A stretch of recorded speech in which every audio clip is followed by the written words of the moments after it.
Un piano regionale per la casa e l'abitare in 5 azioni strategiche.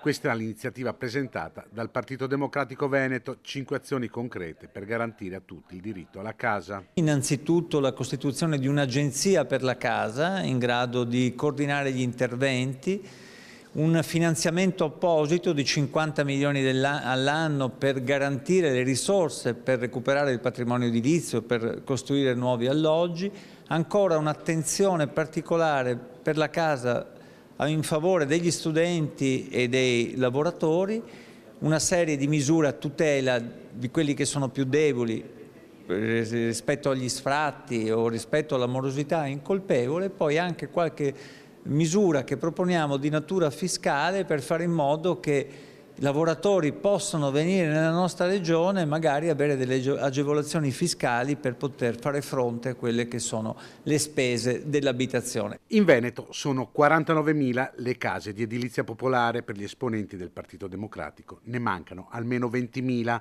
L'aumento del costo del denaro unito all'inflazione hanno reso l'emergenza abitativa un problema sempre più diffuso tra la popolazione, non solo un problema delle fasce più deboli. Mentre il bisogno sociale esplode, si allarga per destinatari e per necessità, la Regione del Veneto continua ad occuparsi di tutt'altre cose. Tra il Prosecco e le Olimpiadi si perde invece il bisogno di casa, che ormai non riguarda più soltanto i soggetti fragili e vulnerabili, ma ha esteso la platea di destinatari ai giovani che cercano un alloggio per uscire da casa, ai lavoratori, è una delle prime richieste che fanno le imprese, e alle tante persone che non sono in grado di accedere ai prezzi di mercato ad un'abitazione dignitosa. Sicuramente tra le categorie più colpite quella degli studenti. Gli studenti vivono una situazione di difficoltà senza precedenti che arriva a compromettere anche proprio il diritto allo studio.